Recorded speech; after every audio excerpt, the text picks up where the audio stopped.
Welcome back to Health Begins Inside, the podcast where we explore the powerful connection between mind, body, and spirit on the path to true wellness. I'm your host, Megan, and I'm so excited you're here for another inspiring conversation. This month, we're thrilled to feature Kimberly Shirk, physician assistant and founder of the South Carolina Center for Integrative Medicine. Kimberly brings a wealth of knowledge and a holistic perspective to this episode as we dive into all things skin health. From early detection and awareness of skin cancer, to the impact of skincare products on your body, to smart, integrative strategies for sun safety and overall skin vitality. Whether you're passionate about prevention or simply want to glow from the inside out, you won't want to miss this insightful conversation. Let's get started.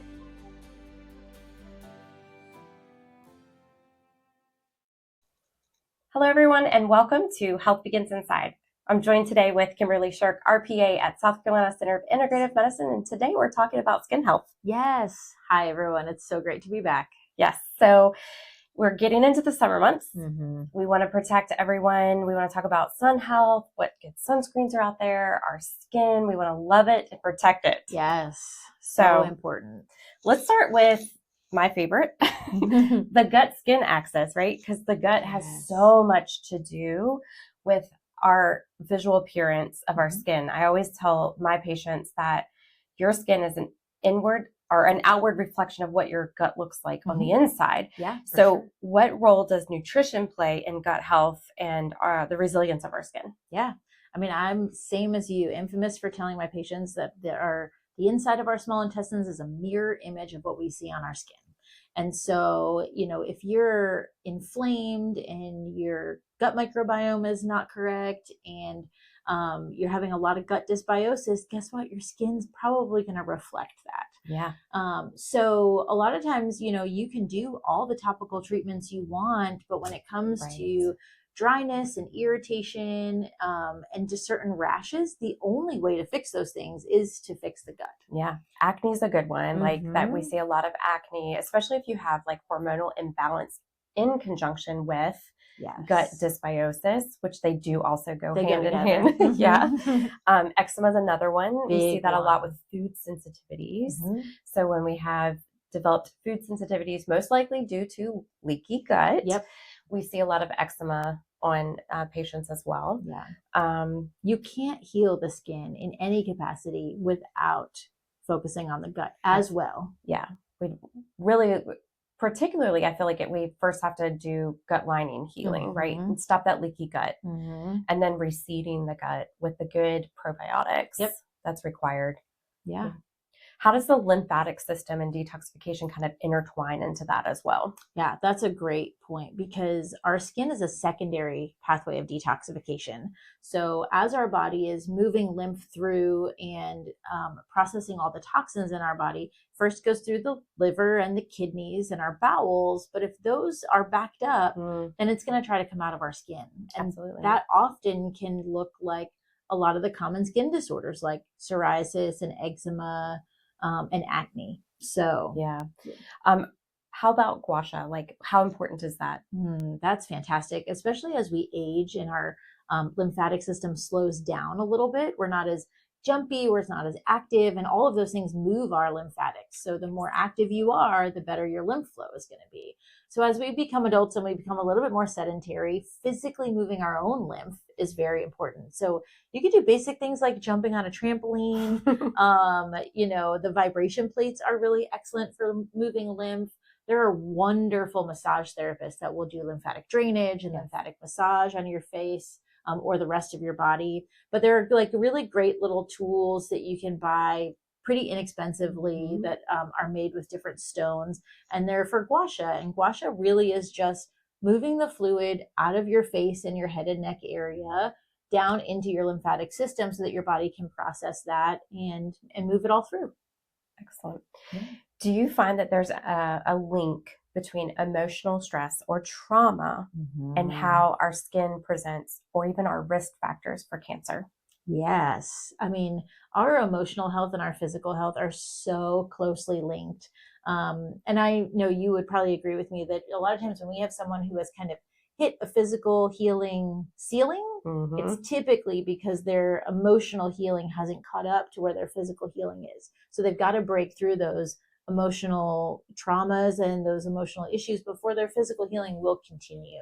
Absolutely. I actually have seen where rosacea will flare as they're going through therapy because of the emotional capacity that they're reaching. Like it tends to be a little bit more dramatic during the therapeutic sessions. They're releasing a lot of that pent up stress or tension or trauma. Yeah. And then they're seeing a flare in their skin during that time. But as they proceed through and start working through the therapist, with the therapist, they do tend to start to see improvement in the skin as well. Yep. So huge link there as well. Yeah. High cortisol levels will cause a lot of skin issues, and high cortisol happens when you're under an extended amount of stress for an extended period of time.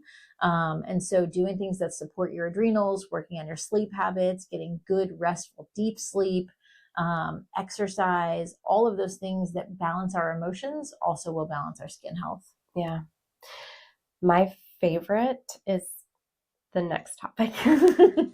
There's only one vitamin that our body makes. Yes. What vitamin is that? Vitamin D. And where do we get it? From the sun. From the sun. It's so important. And the form from the sun that we get is not what we use in our body. And so it's important to be exposed, but our body takes that sun that our receptors on our skin absorb and through some really complicated processes, essentially takes vitamin D, the vitamin from the sun, and translates it into the hormone vitamin D, which is what our body uses to build strong bones and to strengthen our immune system and to heal our skin and make hormones. Yes. Yeah. So many important things. Yes. So to balance out our sun exposure so we can get vitamin D, I've always heard that you just need a minimum of 15 minutes. Morning sun's the best. Yes. Because it also helps with your circadian rhythm. Yep. Yeah. Yeah. Your eyes adjusting and seeing the sun bright in the morning will actually suppress your melatonin. And then as the day continues and the sun goes down, then your melatonin will go up. But you've got to have that like instant morning suppression of melatonin in order for it to get a good climb later on. Yeah. And we actually talked recently, because you had gone skiing, about using sunglasses. Yeah. And how that can disrupt that circadian rhythm. Absolutely. And needing for the eyes to actually also see the sun, to get the neural signaling to the brain for this. Yeah, for sure. So when we're exposed to sun, our body knows, right? It's intelligent, it's instinctual. There are so many processes that are built in proactively and protectively. So as we're exposed to sun, we start producing our own antioxidants because the sun creates free radicals in our body. And so those antioxidants start scavenging those free radicals, which protect us from getting skin cancer and stuff like that.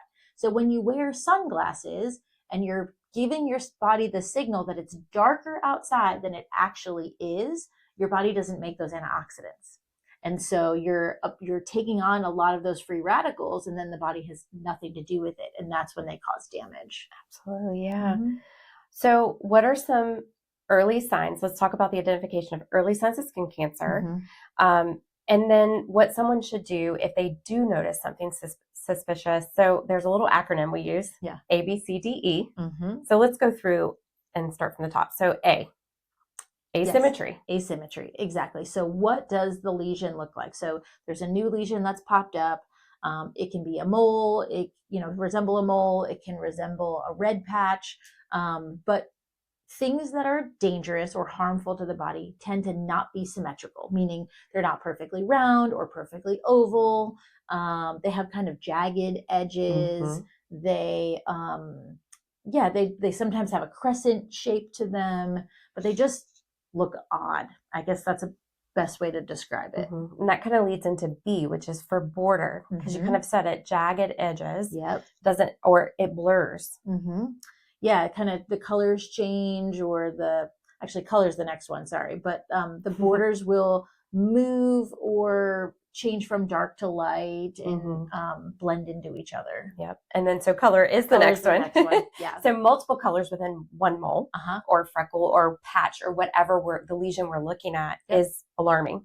So multiple colors: brown, black, red, white, even blue. Yeah. People don't realize blue can actually happen. Mm-hmm. So yeah, so that's another alarm. Mm-hmm. And then D, diameter. Yep. How big is it? So typically the smaller it is, the less concerning it is. Anything bigger than 6 millimeters, which is about the size of a pencil eraser, Yes. is what we're looking for. Okay. Or ones that rapidly grow, right? So maybe it started out small and then it started to grow. So changing in size. So that's E, evolving. Evolving. Yep, changing in size, shape, color, or symptoms. Yes. So like if they start having soreness at the site, if it begins to look different from before, if it starts to bleed or get really dry and scaly or scabby, itchy, and then if it's rapid in growth. Yep. Yeah, absolutely. So those are our alarming like points that we want to look for when we're doing our skin checks. Also, when we do our skin checks, it should be all over, head to toe. Yes. That includes scalp. That includes the soles of your feet. That actually includes the fingernails. Yes. Melanoma can actually develop under the nail. Yep. Yeah. Yep, absolutely. So having a buddy to help you, and that's where they can come and see us. We can do skin checks. We can definitely do skin checks. Inside your cheeks too. I mean, that we forget that that's a part of our skin integumentary system. People can get melanomas or certain skin cancers inside their cheeks. Yes. So if they're not getting checked by their dentist, they definitely need to get checked by someone. Yeah. So we kind of mentioned it before when you were talking about our body needing to make antioxidants, and we do that when we are getting signals from the sun. But are there certain foods and supplements that support skin health? Yeah, absolutely. Eating the rainbow is always important, right? Because every color food plays an important role in our nutrient density, and the skin, because it's such a large organ, it needs a lot of nutrients to maintain itself, to repair itself, and to have the appearance that we all want. Yeah. So I love blueberries for skin. Blueberries are really high in antioxidants. Especially when there's a lot of sun exposure, it will scavenge a lot of those free radicals as well. There's so many. Vitamin C is a good antioxidant. Yeah, that's a wonderful one too. Yep, it helps protect against the UV damage. Vitamin D, yes, obviously, absolutely. because it actually improves the skin's barrier. Vitamin E.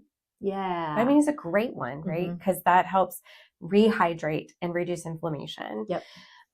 Oils, like the good healthy oils, flax oil and fish oils and stuff like that, really excellent for the skin. Yeah, anti-inflammatory, it's rehydrating. Yep.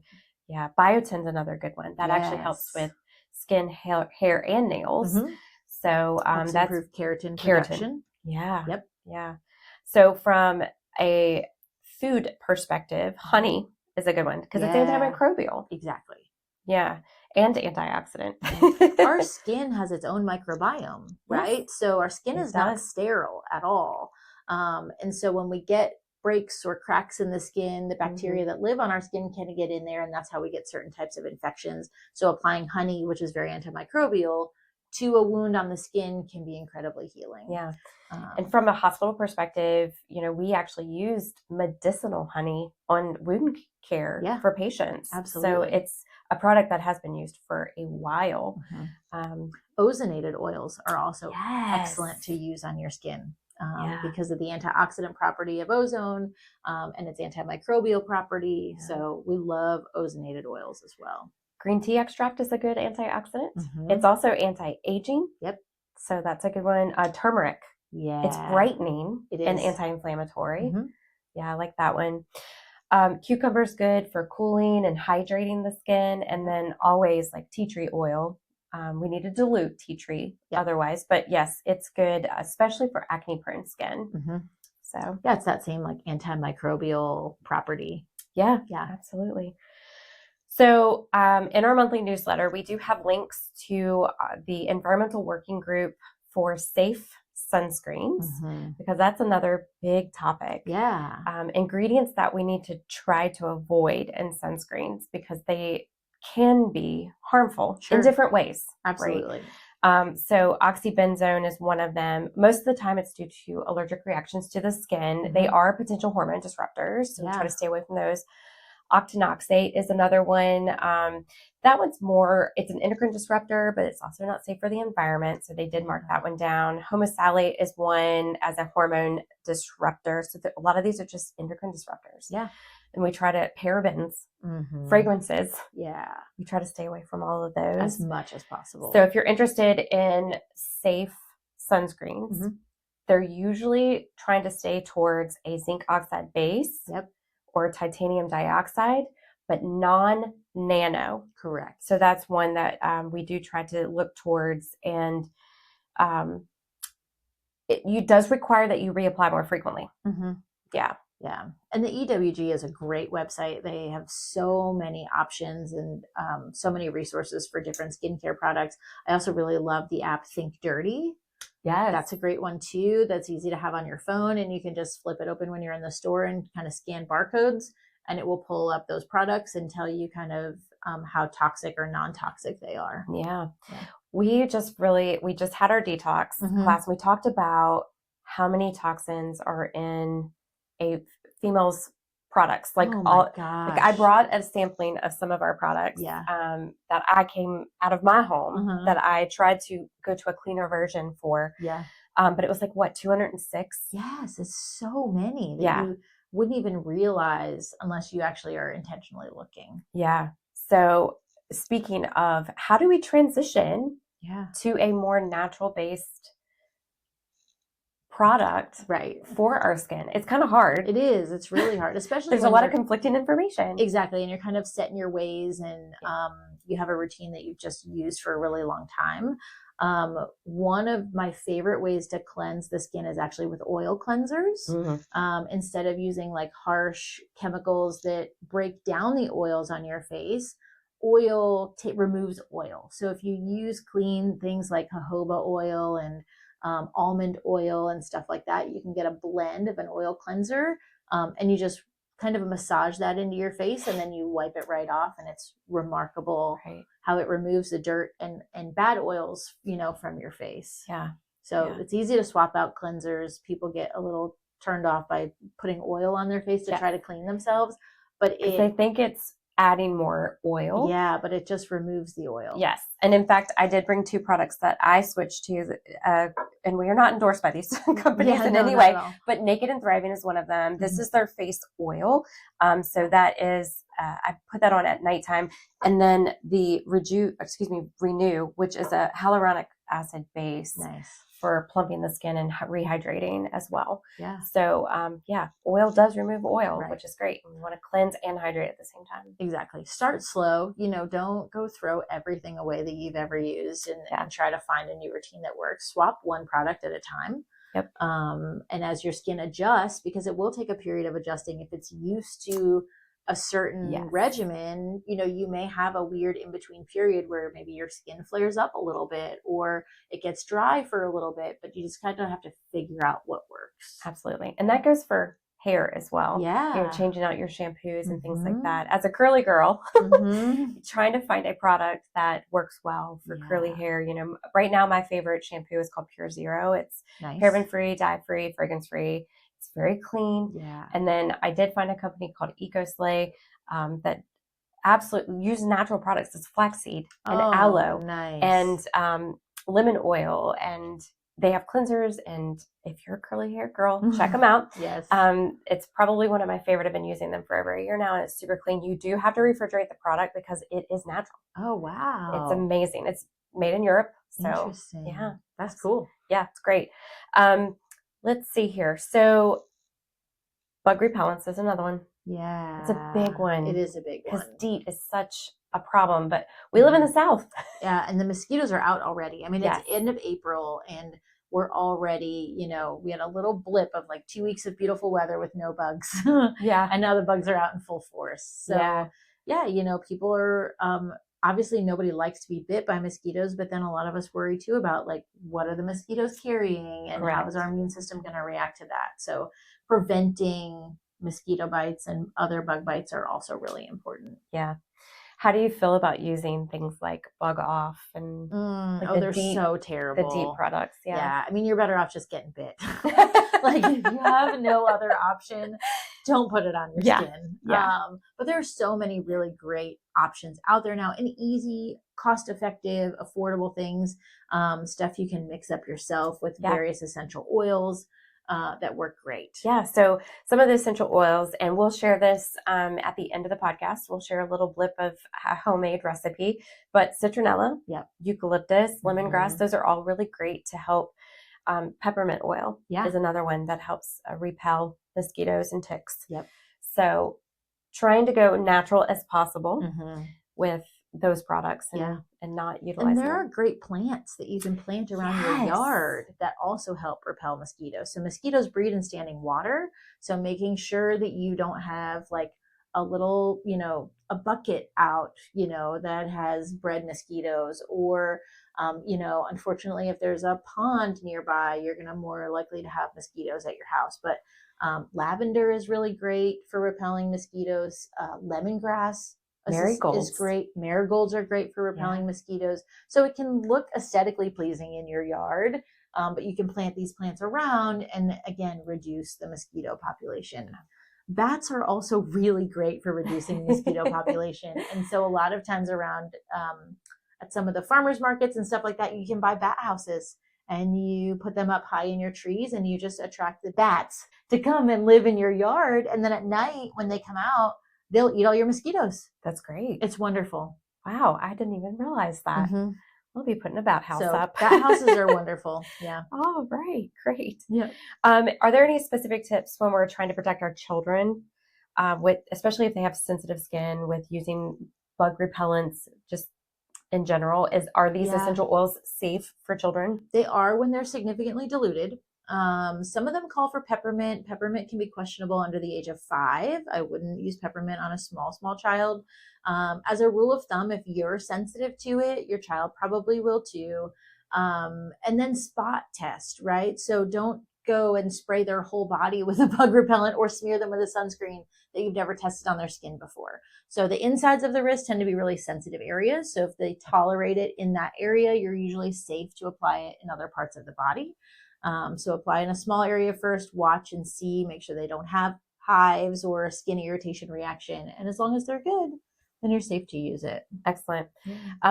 One thing that I think we should probably address, and we used it as our supplement of the month last month, but when we end up having too much sun and we have really bad sunburns, especially in our kids. So first of all, I just want to say shout out to whoever created the sun shirts. Because I'm fair complected and I cannot get out in the sun for very long. And I wear an SPF sun shirt every time. So I highly recommend parents, if your children are going to be out playing, especially in the water, because they don't realize they're burning. Their water's cooling them off at the same time. Put a sun shirt on them, protect that skin. But if they get very burnt, we have a remedy for that. We do, which is really great. So I'm a huge fan of sun protective clothing. I have 2 redheads who are very fair skinned. I didn't know what sunburn was before them. Right. But we're big on sun protective clothing and being in the shade, taking breaks from the sun. So, limited sun exposure is important. I don't think that slathering in sunscreen is the most effective way to do safe sun practices, because we do need vitamin D and we need it in moderate doses. So, plan out your day, make sure you know when the sun is the hottest. It's usually from 10 a.m. to 2 p.m. So during those times, you definitely want to apply your sunscreen. But if it's before 10 or after 2, you can get away with a good hat and sun protective clothing and moderate sun exposure. Go into the shade for a certain amount of time before you go back out into the sun. Just be mindful of it. I think that's really important. And then we use Cataplex F. Well, it used to be Cataplex F. Now it is called Flax Oil Plus, and it's made by Standard Process. And it is literally just high-dose flaxseed oil in a capsule. And so we take the Flax Oil Plus, especially if we're going to the beach or if we're going to be out on the boat or if we're going to be in the pool for most of the day.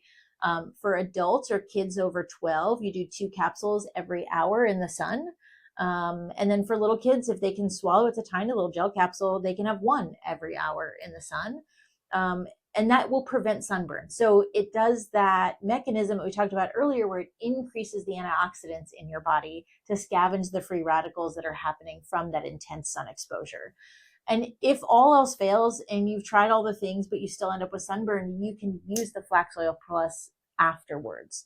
And it's the same prescription. So you would take 2 every waking hour until the sunburn stops hurting and the redness goes down.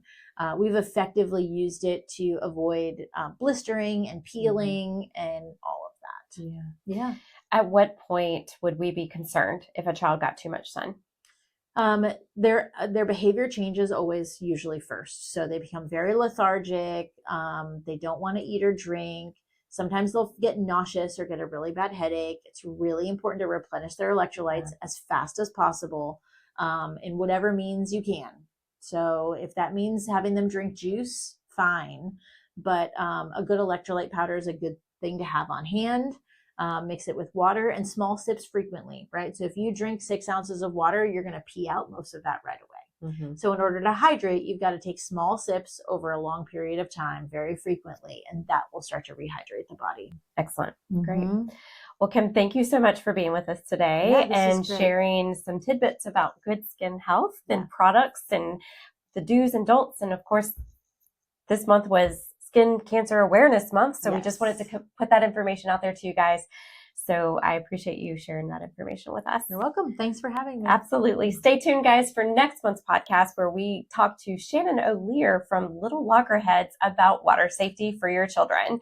We so appreciate you being with us today, and we will see you soon. Bye.